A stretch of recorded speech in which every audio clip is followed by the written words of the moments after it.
It's funny how Trump's argument is that since he was president at the time that he attempted to overthrow the government, that he should be immune from any charges of trying to overthrow the government.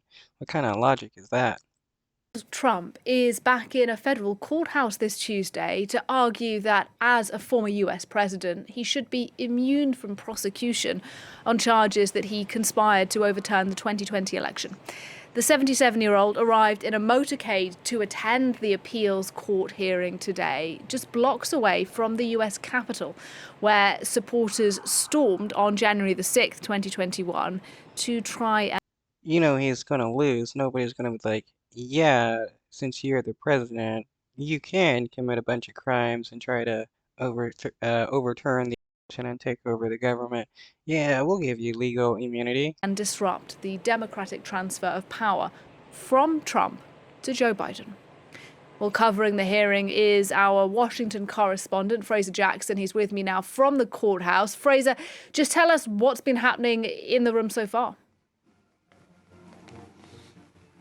Well, things opened with Donald Trump's lawyer, who argued that Donald Trump should be above prosecution for things that happened during his time in office. He said, quote, to authorize the prosecution of a president for official acts would open a Pandora's box from which this nation may never recover. He also Oh no, that's fine. Presidents shouldn't be immune from committing crimes like this or various other crimes.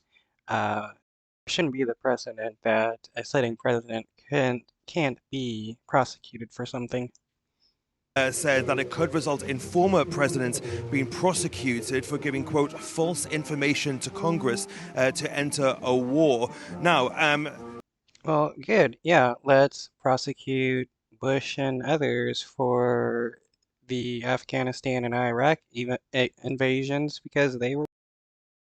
they also are arguing, Trump's legal team, that Trump could only be convicted if he had been found guilty by the Senate and impeached. Of course, Donald Trump was only found guilty by the House and was acquitted by the But nowhere in the Constitution does it say that Trump has to be impeached over the crimes, just that he, well, that's about the insurrection. The election stuff, yeah, that's all.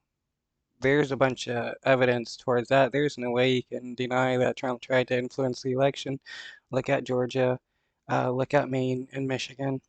Senate. Things got heated at times when cross-examination started with the three judges sitting. They at some point called some of Trump's lawyers' arguments, quote, paradoxical. The lawyer also was given hypothetical situations by the judges who said, would the president be able to be prosecuted had he given military secrets or had he ordered assassination of one of his political opponents as well? After about 30 minutes, Trump's lawyer seemed to want to get off of the stand, asking, quote, are there any more questions? But another came his way, and 10 minutes later, he finally stepped down before the government lawyer then took the stand and was given the same cross-examination as well. Well, Trump's lawyers are so pathetic, can't even answer questions. Well, now this ruling could set a massive precedent. It could say whether a president is immune from criminal prosecution for things that happened during their time in office. And of course, Donald Trump himself doesn't need to be here. This is not the kind of hearing that a defendant normally attends, but it is something that he is hoping to fundraise off of.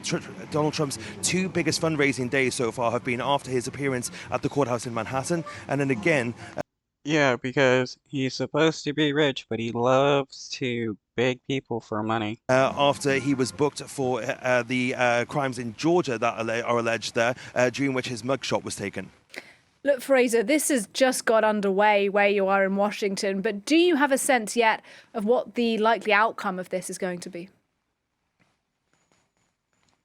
Well, things wrapped up pretty quickly here. Within an hour, it was all over, but we are now waiting for the judgment, which could take a couple of days or a couple of weeks. One thing we do know is that it is in the government's interest for this to be wrapped up, and indeed, Special Counsel Jack Smith has been asking for this to be expedited so that he can stick to his beginning of March schedule that he wants this trial to begin with.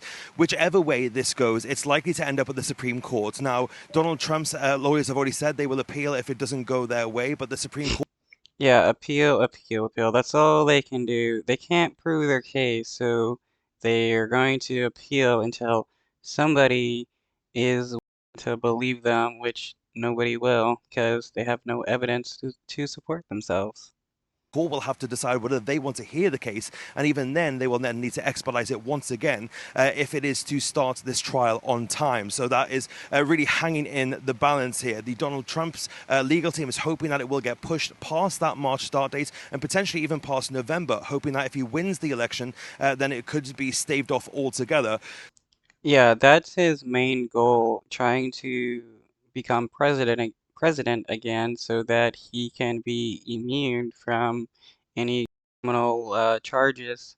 Trump on Monday suggesting that if he did win that election, that Joe Biden himself could be in for an indictment. He said, quote, "If I don't get immunity, then crooked Biden doesn't get immunity." Joe would Yeah, that's another thing. Trump constantly talks about if he becomes president again, he's going to weaponize the government against everybody that wronged him.